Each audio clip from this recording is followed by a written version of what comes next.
Hey, what's up, everyone? Welcome to another episode of Coach's Corner. I got Ramses and Tony join along with me, Charles, and today we'll be going over a question from the Discord. So if you guys do enjoy the content, make sure to like, comment, and subscribe. If you guys really want to support us, you can go ahead and subscribe to our Discord where you can ask us questions and we'll make episodes out of them. So, Ramses, if you'll do the honors.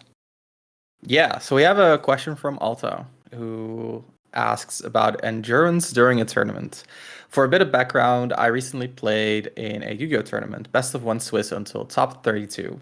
At the time of typing this, I don't know if I've topped yet, but oh boy, it's a lot to do and I'm tired. I have to ask, what are some ways to improve one's endurance during tournaments, and how would you all go about improving it? It's a very hard subject to tackle, and I do apologize for that, but I would love some advice because 9 Swiss rounds and then top 32 is insane, and I need all the help I can get. Uh, with a small update, win or lose, I was dropping round 6. I just happened to lose. So Alto did not make it as far as they wanted to. But yeah, Swiss is a grueling format. I'm gonna pass it to Tony because I know Tony, you do participate in TCG tournaments. I know you are a Magic player. You've went to some pretty prestigious events, right? Yes, I've definitely been there. Usually as staff, but I have also entered as a competitor before. But I did want to point out that the way Swiss tournaments are formatted in the modern era, there's a little bit of controversy on the topic, and that is usually when you have that many entrants in a Swiss tournament, what they'll do on the double elimination brackets that we're more accustomed to in the FGC is they'll usually add an extra day to trying to split up some of that volume among days, whereas TCG tournaments usually don't have that extra bandwidth to work with.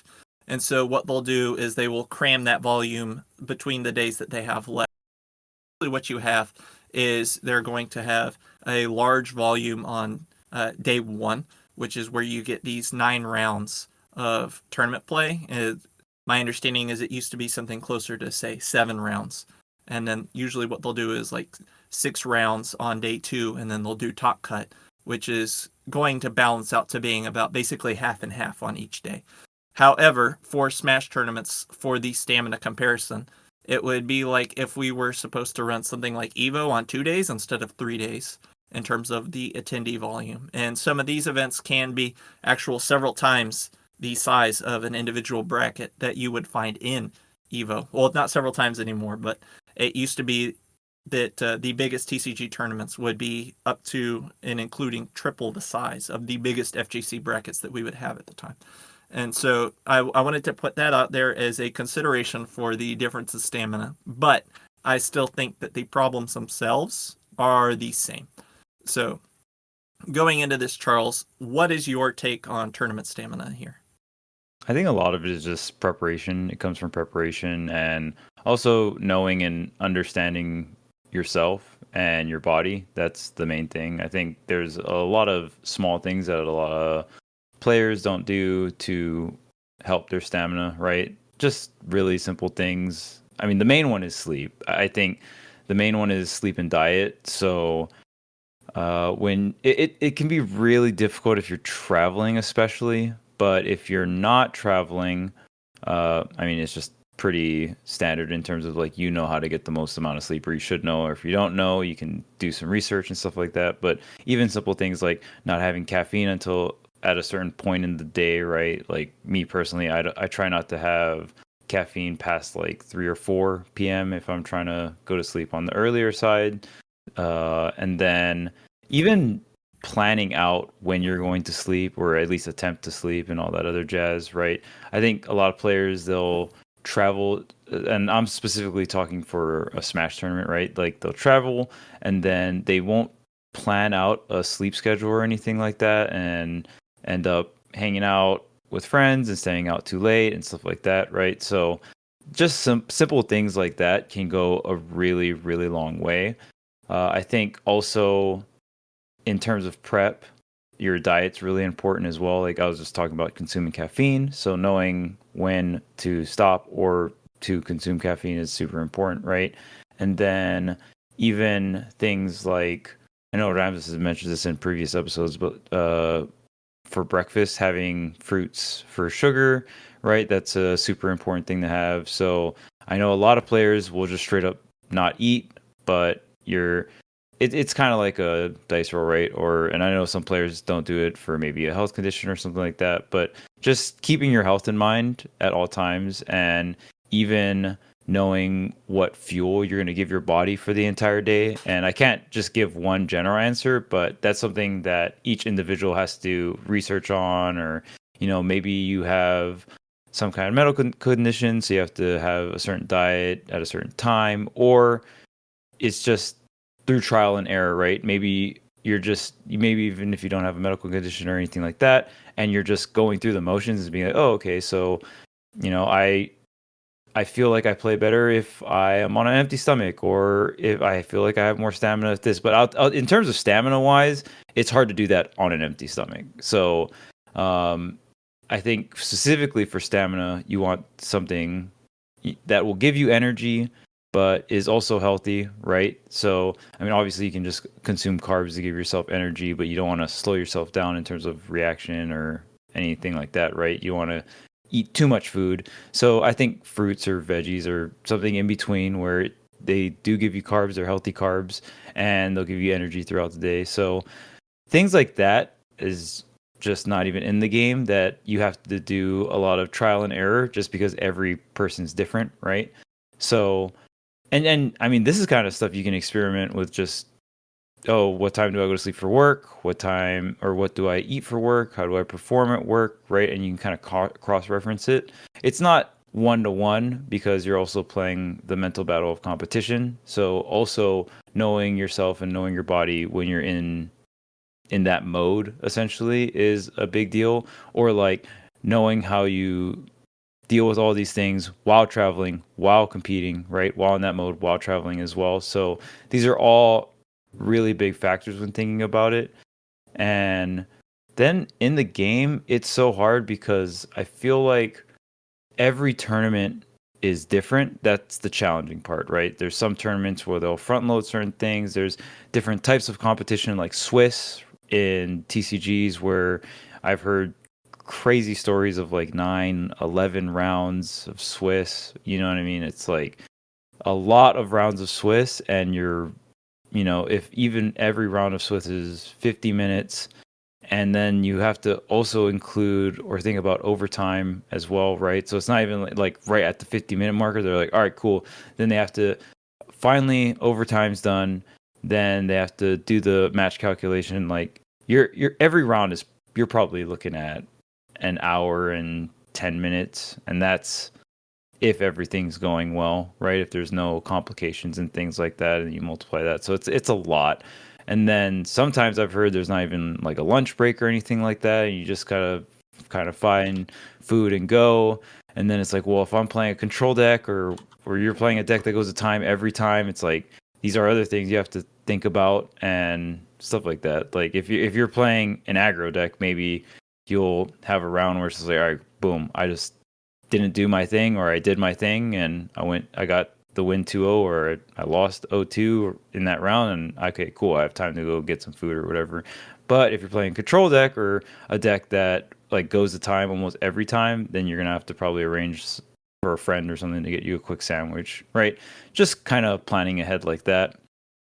And then with Smash, it's weird because I think like TCGs, it's not as intense, right? It's more of, I think, a stamina battle, because you're not reacting within certain time frames. So I think it takes less energy, right? If you go playing Smash for an hour compared to playing a TCG for an hour, it just takes more energy, in my opinion, at least, because you're just reacting within these small window frames. So you have to be more focused.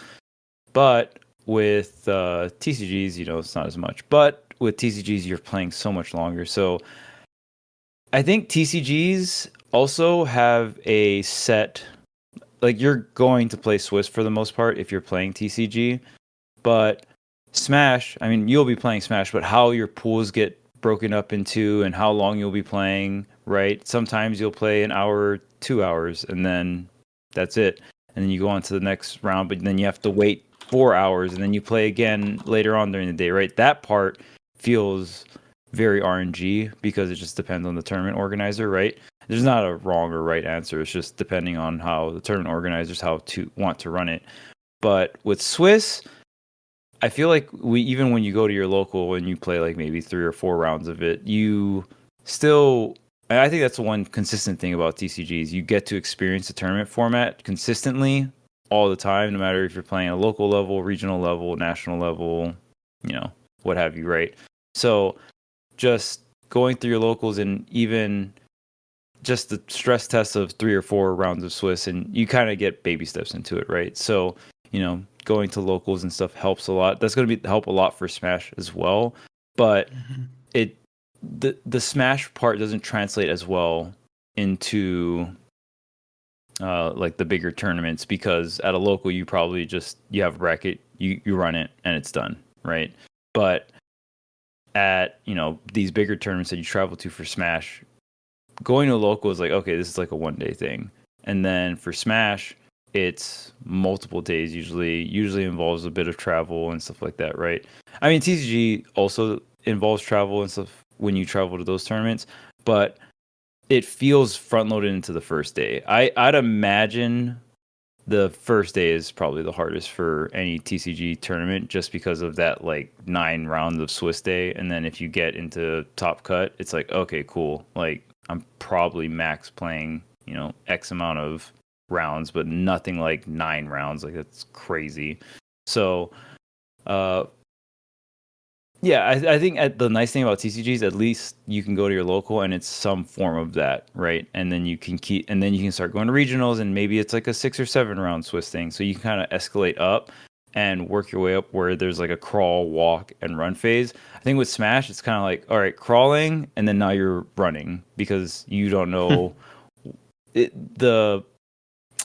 you can get so surprised in terms of, and it's just so different every time. In terms of like when you'll be playing, we used to have 8 a.m. pools for Evo and things like that, right? Like every tournament had its own little curveball. So getting used to that, I think, is the hardest part with Smash. But going to all these tournaments and stuff, the hard part is just how much money it costs to experience something like that, right? So when you do experience it, it's like this hard in between where it's like you're spending all this money, but you want to you really just have to manage your time there. I think a lot of it is time management while you're at the event, where you're like, okay, how much time am I going to spend practicing? How much time am I going to spend preparing for bracket? How much time do I have to put aside for bracket? How much time do I have to put aside to make sure I have sleep for bracket and food and what have you, if you need like a coffee in certain parts of bracket or something like that? Just kind of planning all that out.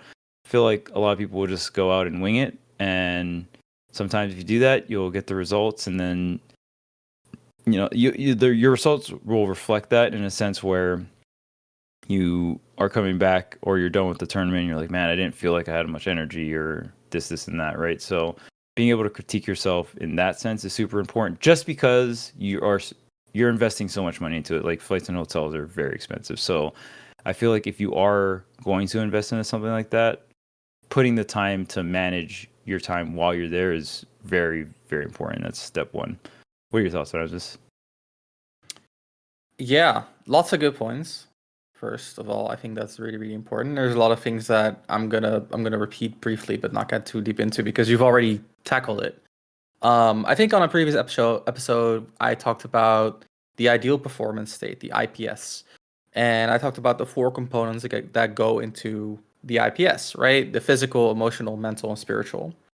And I think a lot of that comes back into your energy management, because the ideal performance state, what it really is it is a state in which what you're doing is effortless, right? And so the more roadblocks you see in the physical, the more that's going to require extra exertion, et cetera, right? So when you're tired, I've played some of the best tournaments in my life while I was dead tired on like 5 hours of sleep.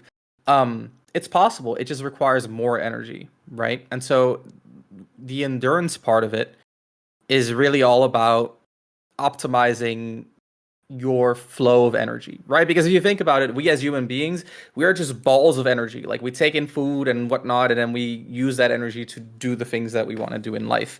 And so what we're trying to achieve I'm gonna be wobbly. I'm sorry. What we're trying to achieve is a direct, like, okay, this is what I'm taking in, and like as efficient as possible result from there. And so that's where the physical, emotional, mental, and spiritual comes in. And so let's just go through them, right? Physically, sleep super important, food super important, stuff that Charles discussed, but also things like working out. If you have a well-developed cardiovascular system, right? If like your blood flow is good and you're not like obese, you're gonna have more energy available to you. This is something that's been studied and proven. And so like doing workouts, you see this a lot in more quote unquote serious esports. Like it's a normal part of being a competitor in take a League of Legends, right? Like a lot of these teams, they have like a built-in gym in their facilities because it's part of being an athlete, is building up that system to have more energy available to you. I think Charles really touched very well on the physical aspect of competing. So I'd like to go into the emotional aspect, right? So emotional capacity, how much room do you have to experience what you're experiencing? I think that is often what it comes down to, which is, I think, a bit of a reframing, but one that I think is important. Because when we think about emotional capacity, what that really means is how much room do you have for what you're feeling?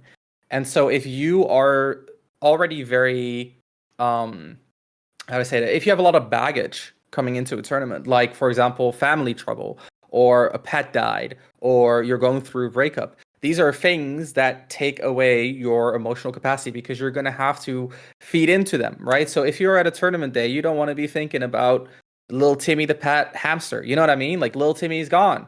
R.I.P. But Tim. he's still there with you, bro. Yeah, R.I.P. Timmy.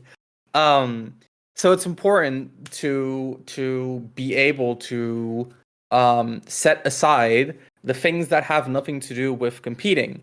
And so you can go a step further with that and say, well, it's important to set aside the things that have nothing to do with winning. So when you see a lot of people miss out on a lot of endurance because they are scared to lose. And so they'll spend a lot of time being anxious over losing or over their bracket run, right? So this is also when I see one of my students tweet out like, oh my God, they underseeded me. Like, I don't message them because, like, it's their thing. But I do judge them. If you're there, if you're watching, I do judge you, because you're spending like there's a serious mental load that you're putting on your run, right? Like there's baggage that you're giving yourself essentially. And so it's important to be able to turn off all these things that have nothing to do with winning. And the same goes for like, I want to make that upset. Well, I mean, it's good motivation, right? But it's something that you're gonna have to spend energy on. And so sometimes you'll feel really tired after a run. I have students who have gone through this, who make an upset and then they just collapse. It's like, and then they're like, I spent all my energy on that upset. And now you don't get to make a run. If your goal was to make the upset, I mean, all the more power to you. But like, I'd like to think that we go into a tournament with the goal of testing ourselves and making it as far as possible. And maybe making a single upset is not making it as far as possible, right? Because you're spending all your energy on one thing. So again, this is something that is gonna really cut into your endurance. So really be mindful of all the emotions that you carry with you going into an event. And give yourself the room to experience what you're experiencing on the day itself. Because what often ends up happening is that these emotions that have kind of pre-existed in you, they take up all the emotional capacity. And so when you feel a certain way in a tournament game during a set, you don't have the room to actually feel that. And so what happens to that emotion, it kind of dwells in you, right? And so this is, for example, let's say you play a game, it's a very close game, like last hit, you land a back air and it gets the kill screen, but they barely survive. And so how do you feel about that? Well, that sucks, right? That does suck. And so the way you handle setbacks like that is you recognize the fact that it sucks. You recognize the fact that it feels bad. And that recognition makes way for acceptance. And that acceptance allows you to move to the next interaction, right? It allows you to leave it in the past. However, if you are currently overwhelmed by all of the other emotions, like I want to get this win, and oh my God, what if I lose, and rip Timmy, you don't have the room to accept what you're feeling right now because you just don't have the capacity to do that. And that doesn't allow you to accept what is going on either. So that's something that's really important in terms of the emotional. And then when you think about the mental capacity, I think that goes way deeper into like game plans and optimizing that. And so what I'd like to say about that is mostly two things, right? So one, simplify your game plan. We've talked about simplified game plans plenty on this channel. I don't need to go super deep into it. But simple is best. There's a reason why mashing is like good in this game, because there's a lot of ways to simplify what you're looking for. And that lack of complexity allows you to essentially use less mental capacity on what you're trying to do, right? The other thing that I really, really, really recommend, and I like legit, if you're listening, please, please, please do this. Try your hardest in every set. What I see from a lot of students is that they'll go into a tournament set early in the rounds and they're like, well, this guy's not that good. I'm just gonna, I'm just gonna play it easy and save my stamina for later. But what happens if you play it easy? The set's gonna take longer. Like, someone that you could have 3-stocked in 2 minutes, now you're playing like a 4-minute drawn out game with maybe like some last hit situations. Even you get into the last stock against Kazuya. This is bad. Like, this is taking up more and more of your energy, more of your capacity, because you went easy. And now going easy makes you spend more energy.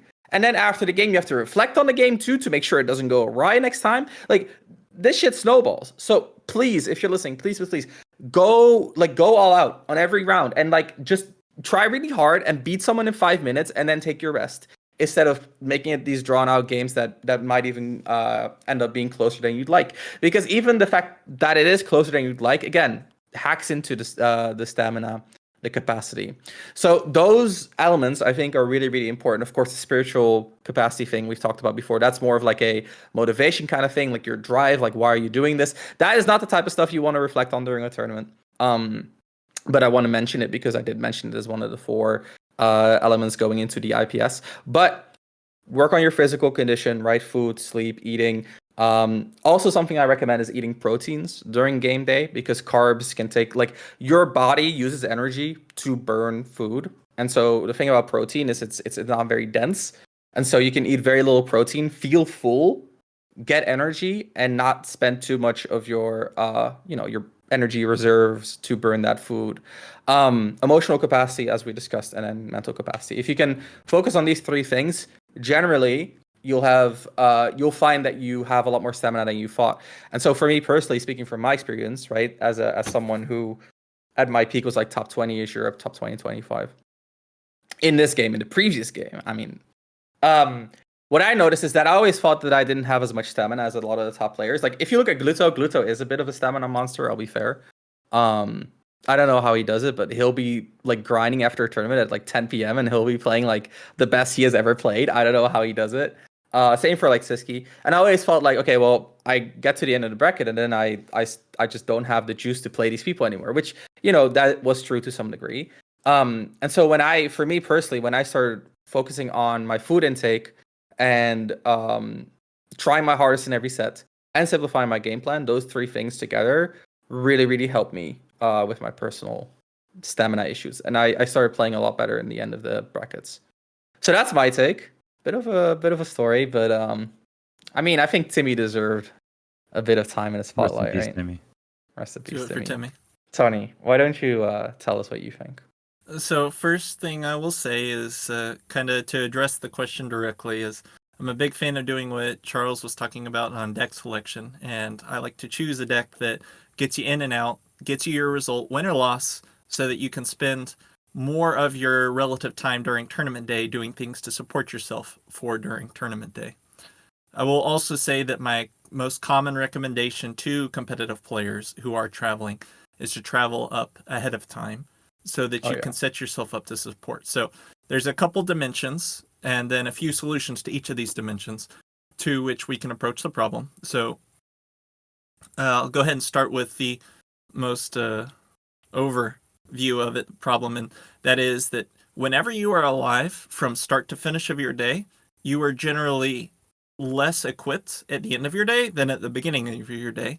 Therefore, we can say that you are essentially steadily losing or fatiguing through the day as time goes on until you reach the next day.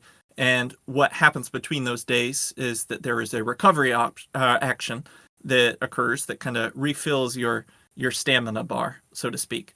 And this is usually this sleep that Charles was referring to let your body put other processes that you've put into, let's say, manage food, use things to recover whatever you've been fatiguing from.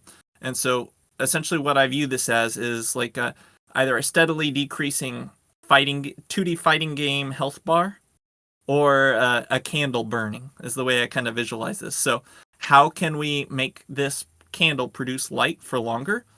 And so there's two general ways we can do this. And the first is we can give it more fuel to burn, or give a longer wick for it to burn. And the other way is that we can actually lower the intensity of the flame itself so that it's burning less of that fuel source per second. So, with this said, the way I typically view this in a tournament setting, as we relate it, is going to be when you're at a tournament, you tend to fatigue more than if you were just sitting at home alone in your living room. Even if you are playing the same game, just being in the different environment is more fatiguing. And I would say that the more different the environment is from what your home environment is, the more fatiguing it will be. If you're accustomed to being in a quiet area versus being in a loud area, the person who lives in that quiet area is going to be more fatigued per minute of just being in a big crowded room at their fighting game tournament or any other tournament. Because usually just the sights, the sounds, the smells, all of this is overwhelming. It's fatiguing. Your body is using a little bit more energy. It, as Ramses mentioned, it also inherently drains you emotionally. Like, you will actually feel yourself less capable of having things like conversations or just dealing with people just from being alive in that space. It is kind of like a poison effect, essentially. And so one of the things you can do is, as both Charles and Ramses mentioned, is kind of build yourself up during your day-to-day so that you, as a living being, have a larger stamina bar to work with. Go ahead and take care of yourself physically. If you have an overall biological system capable of handling more stress, that's great. Another aspect is if your body is better trained to recover from that stress, that is very important. So to use Gluto as an example, since Ramses mentioned, some of the things that Gluto does between his bracket matches is that he actually will use that time not just to exist or reduce his struggles. He'll actually be actively recovering his stamina.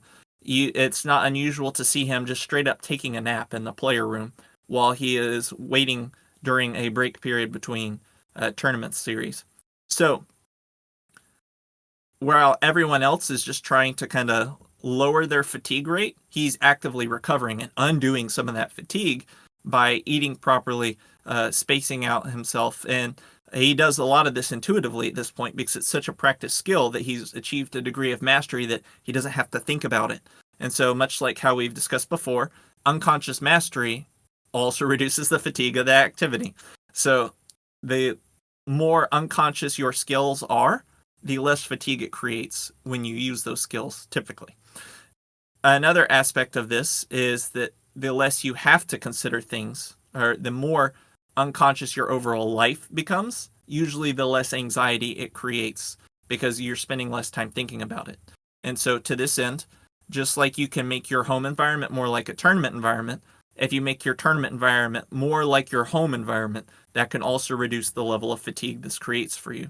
So for me personally, I live a fairly quiet life and I like a fairly quiet environment. And so for me personally, when I go into a tournament setting, I usually try and reduce the overall impact of that environment. I like to not socialize with people. I like to kind of wear something that blocks out the noise because that bothers me a lot and it makes me very tired. So it's not uncommon to see me just walking around with a headset and generally avoiding clusters of people so that I'm not caught up in crowds, because crowds drain me quicker not being in a crowd. Therefore, I will go with my best option that fatigues me the least. And then whenever I do have opportunities at an event, you'll generally see me eating something that I find enjoyable, even though I don't do that in my normal day-to-day life, because eating the enjoyable food recovers me. Like on an emotional level, eating something that you like, a nice snack, is going to help you. Like the foods with better flavor as your snacks tends to be more recovering. Now, with that said, as both Charles and Ramses mentioned, I do recommend for your tournament days, although every player is different, every scenario is different. But for me personally, if I'm taking a tournament day seriously for myself, I usually have a large base of fiber, digesting carbs, so fruits, vegetables, and whatnot, and then I'll still get a full amount of protein with it. I usually get whatever fats I'm going to get for the morning from wherever that protein source is, whether that's some sort of milk or even just a lean animal protein. I'll go ahead and get that in there. But the point is that having that nice slow digesting base to start me off is usually going to last me for a while, and then I'll have faster digesting things like something with relatively more sugar as the day goes on. And so I think one of the best snack foods you can have during a tournament are like little fruits and nuts here and there that are not going to be too heavy on your system and are usually pretty recuperating. And to this end, there's also research that suggests that you can get a very temporary boost from things like fast-acting carbs, like glucose and such. So, Yep. and more active sports, and then there isn't research to back up whether or not this is going to affect cognitive dominant sports like chess or esports. But there has been research showing that doing things like carb swishing, which is essentially where you take like sugar water, you just kind of swish it in your mouth and then spit it back out. It actually gives a performance boost that is recordable. And so this only works once though. And then after that, your body's pretty smart, so it knows you're trying to kind of tease it. And so if you just kind of do that once, there's no research saying whether or not that helps in cognitive esports, but it is something that I personally am starting to implement into my routine. And fortunately, it's one of those things where a big component of high stress activities and activities that you do to recover from them is if you believe they work, the placebo effects are actually pretty strong. So it doesn't matter whether it works or not. I think it works, therefore it does work to a degree that we know will work just on the basis of how placebo effects work. It's a very fun, I believe what the word, self-fulfilling prophecy. Yeah. So regarding caffeine, I believe that, as Charles mentioned, the half-life for most caffeinated beverages is 5 to 6 hours, I believe. So if you are taking it at like 4 o'clock, you are going to start reaching the half-life point of that about like 9, 10 o'clock when you're starting to go to sleep. For me personally, I like to have it completely gone from my system. So I'll usually cap off my caffeine at like 10, 11 in the morning so that I am completely done and ready to go to bed by the time and there's nothing impeding me.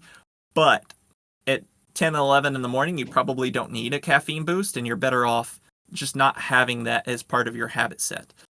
With that said, if you are at the final end of your bracket run there and you are not a high player, because you need to understand that there's two extremes of players, and generally most people are somewhere between those extremes. There's people neuroticism and then people who are just kind of indifferent. So if you are a person who gravitates toward just being kind of low stress, I don't really care about this, and then you reach like a portion of the bracket where you want to do better in and you're not already overthinking things and such, caffeine might be a suitable boost to your performance. Same thing with doing things to like hype yourself up, kind of get your blood pressure going and whatnot.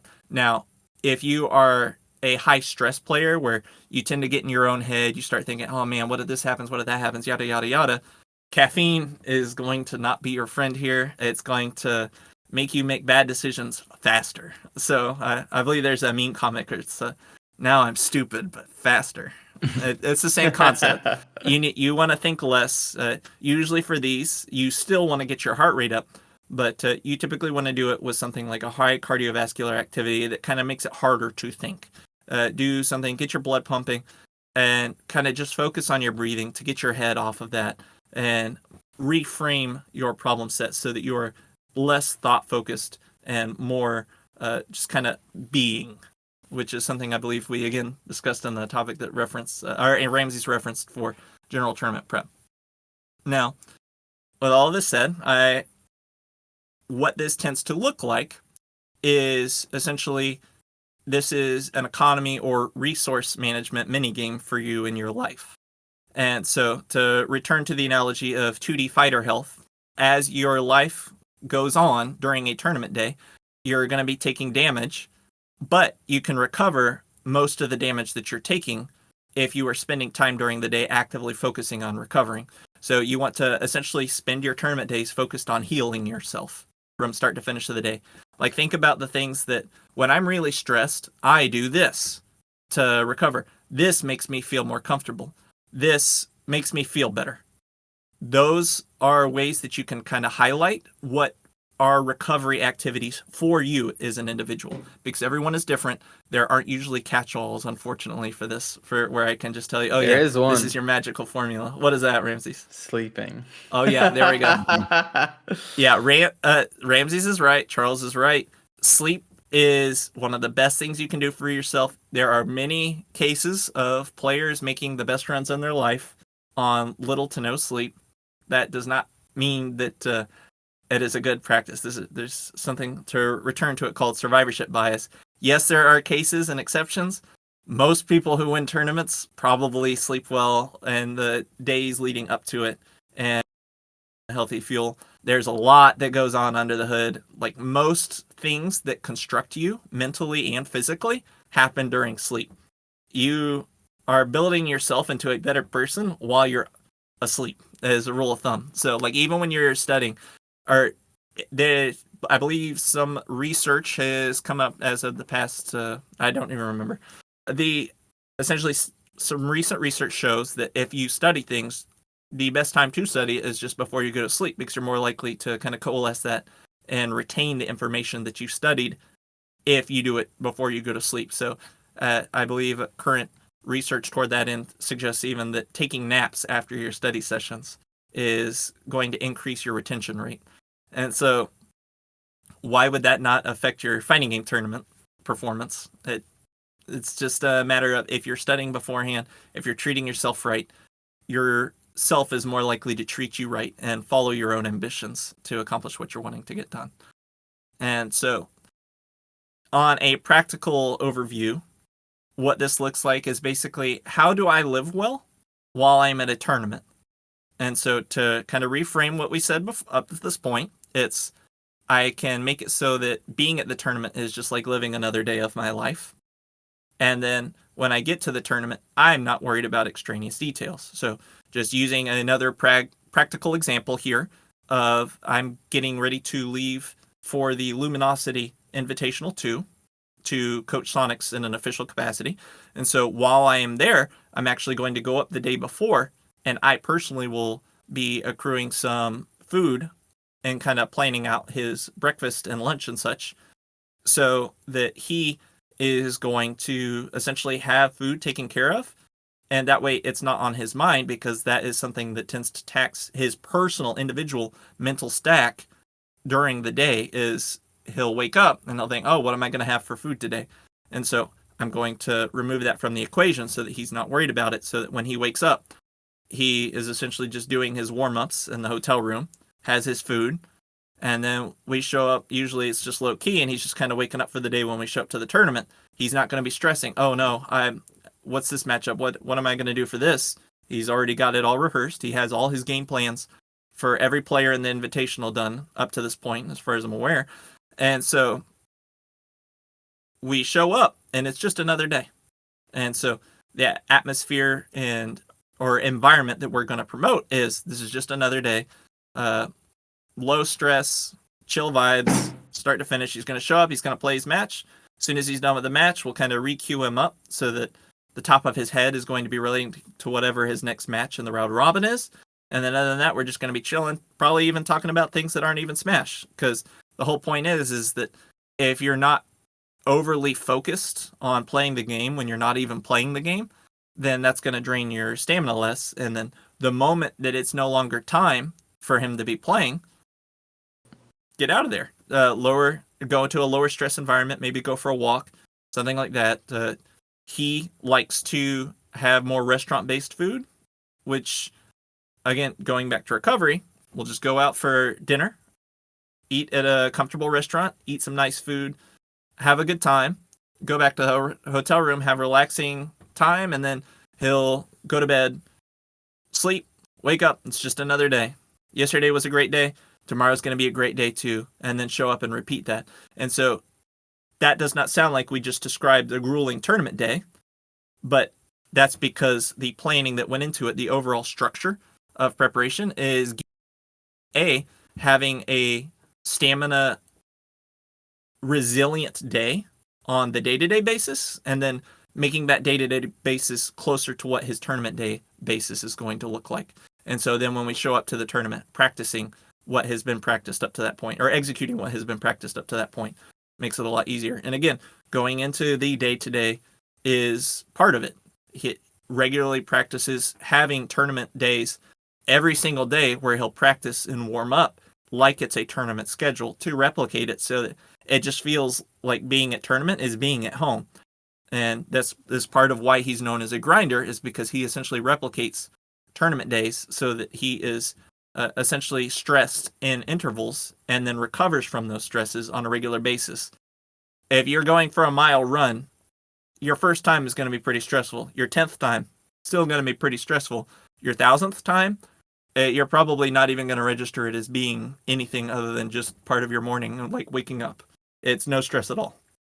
And so same concept applies here. The closer to your routine your environment becomes, the closer to home your routine becomes on tournaments, the lower fatigue and the higher your resilience in practice is going to be. So that's my take on it. A little bit long-winded. My apologies there. One thing I want to add to that I do think is important is that to be able to do that, you need to know exactly what you need. Because otherwise you're going to worry, right? Like, am I warming up enough? Am I doing this enough? Do I need this? Do I need that? And so in this case, right, Sonic knows, oh, I need like this amount of warm up. I need this amount of preparation. I need to review my notes at this moment, etc., etc. So if you want to replicate a tournament day in which you don't have that type of stress, you need to know exactly what you need first, which for most people, it's pretty hard to find, because as players, they are so in flux that they don't really know what they need at the core, right? Because there's always like these extra factors going into it. And so that, like, I do appreciate the insight. Of course, I think it's very interesting. But that's something that you want to keep in mind. You got to fall before you know what your balance is. Exactly. Yeah. Yes, absolutely, absolutely. All right, so I hope you guys did enjoy the topic. Thank you, Alto, for submitting the question through Discord. And again, if you guys did enjoy the content, make sure to like, comment, and subscribe. If you guys want to ask us questions yourself, you can go ahead and subscribe to our Discord. And until next time, class dismissed.